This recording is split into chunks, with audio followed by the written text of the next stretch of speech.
Neurobics माने जैसे आपने देखा कि एरोबिक माने एक्सरसाइज, मांसपेशियों की कसरत। जो लोग रोज कसरत करते हैं उनकी मांसपेशी मजबूत होती है, चाहे वो बुजुर्ग हैं, उनकी मांसपेशी में ज्यादा टोन होती है, ज्यादा ताकत होती है, लचीलापन। इसी तरह से न्यूरॉन की एक्सरसाइज करने पर, यानी ब्रेन की एक्सरसाइज करने पर ब्रेन को भी ताकत मिलती है, पावर मिलती है। इसका नाम हमने दिया न्यूरोबिक्स। आपने जिक्र किया कि लोग लेजी हो गए हैं, सुस्त हो गए हैं, कुछ मौसम की मार से, कुछ बुढ़ापे की मार से, कुछ इंटरेस्ट की मार से। कुछ को तो रुचि नहीं होती, अब जो करना था कर लिया, जिंदगी में जो पाना था मिल गया, आप तो बुझी मोहब्बत की तरह। कई लोग खुद ही अपनी धारणाएं बना लेते हैं और वो धारणाएं उनको आगे नहीं निकलती। ये ब्रेन का एक छोटा सा परिचय था जो हमने आपको दिया। उस एक इकाई को देखा जाए जिसको न्यूरॉन कहते हैं, तो लगभग ऐसा होता है, घास के कण की तरह। इस पार्ट को न्यूक्लियस कहते हैं, इसको एक्सोन कहते हैं। एक तरफ से इसमें इंफॉर्मेशन आती है, इधर से इंफॉर्मेशन दूसरी तरफ चली जाती है। ये इंफॉर्मेशन वैसी होती है जैसे बिजली की तार में करंट जाता है।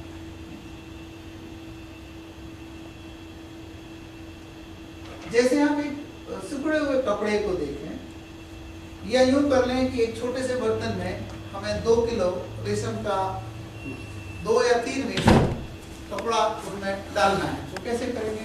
उसको मुड़-मुड़ करके डालना है। शायद प्रकृति ने ऐसे ही बहुत सारे ब्रेन को इतनी छोटी सी खोपड़ी में डालने का एक तरीका इजाद किया कि उसको कई सारे फोल्ड बना के डाल दिया। जैसे कई बार 100 के नोट को बचत बैंक में डाला जाता है, कई जगह से मोड़ दिया। इसलिए हमारे ब्रेन में इस तरह से कुछ पहाड़ियां, कुछ गड्ढे, कुछ नदियां, ऐसा होता है। लगभग इस 1.5 किलो के ब्रेन में 3 से 6 मिनट लगते हैं।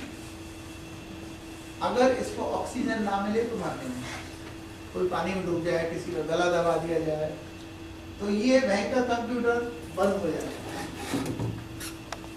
8 से 10 सेकेंड तक अगर किसी की ऑक्सीजन लाई जा सकती है। इसलिए कई बार लेजी या बुजुर्ग लोगों के लिए या मजाक में दूसरे के लिए कहा जाता है उसकी ट्यूबलाइट बंद है, या फला की बत्ती बड़ी तेज है। Next slide. संख्या के तौर पर लगभग माना गया कि 100 बिलियन न्यूरॉन होते हैं और उनके करोड़ों बिलियन कनेक्शंस होते हैं। हर व्यक्ति जिंदगी भी प्रयोग करे तो भी मुश्किल से 4 या 5% ब्रेन को यूज कर पाता है।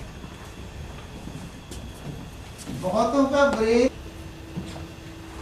केवल 6 करोड़ खर्च किए, 94% ऐसे ही छोड़ दिए।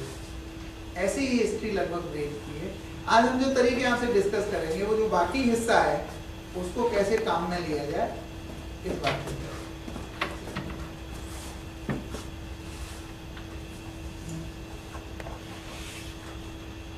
ये 4 हिस्से होते हैं ब्रेन के। फ्रंटल यानी आगे वाला हिस्सा, जहाँ पर ज्यादातर डिसीजंस लेते हैं। जब तनाव आता है तो यहीं पर इसको दबाने से ठीक भी हो जाता है। पीछे वाला हिस्सा, इसको ऑक्सीपिटल कहते हैं, यहाँ पर ज्यादातर वीडियो फिल्में वगैरह स्टोर होती हैं। मैं आपसे कहूँ, आप शादी के दिन घोड़ी पे जा रहे थे, बारात में फला फला नाच रहे थे, मैंने तो बोला ही इतनी देर में तो आपके डांस चालू हो गया होगा। आप फला इसे money right half of the brain control the left half of the body. ज्यादातर लोग जो दाएं हाथ से लिखते हैं उनका ये वाला हिस्सा ज्यादा काम में आता है। इसका मतलब उनके पास इधर थोड़ा सा खाली है। अनिल के अंदर वैसे ही कुछ चलता रहता है, जैसे आपके सही रोज में चलता है, जैसे आपकी फैक्ट्री के अंदर चलता है। आप भी तो उसको इलेक्ट्रॉनिक स्टेज में देख के अंदर मैनेज कर लेते हैं। अगर हम ये कहें कि यहाँ पर इलेक्ट्रॉनिक स्क्रीन लग रही है, अगर कुछ यहाँ दबा दिया जाए तो क्या होगा? मोटे तौर पर हमको कुछ वीडियो दिखाएंगे। अगर जब हमें यहाँ बटन दबा दिया जाए तो व्यक्ति का हाथ अपने आप हिलने लगेगा। अगर उसके यहाँ दिखा दिया जाए, यहाँ कोई बटन लगा दिया जाए, स्टिमुलेट कर दिया जाए, उसको वीडियो दिखने लगे। जो लोग कहते हैं ना मुझे भूत दिखा, भूत नहीं दिखी, या जो लोग कहते हैं देखो मेरे को सांप दिख रहा है, वो जा रहा है, आप कहते हो तो नहीं है ना, वो झूठ बोल रहे होते ना आप बोल रहे होते। आपका ये वाला सेंटर चल रहा है, उसका ये दब गया है। इसका प्रैक्टिकल यूज ये हो सकता है कि जिनके हाथ नहीं है, आज की तारीख में ऐसी सर्जरी हुई है कि जहां से हाथ चलता है वहां पर एक चिप लगाई गई, उसका तार यहाँ से निकाला गया और आर्टिफिशियल हाथ लगा, अपंग हो गया है उसको न्यूरोबिक करो, न्यूरोबिक का चिप लगाओ, अपंग व्यक्ति भी चलने लगता है।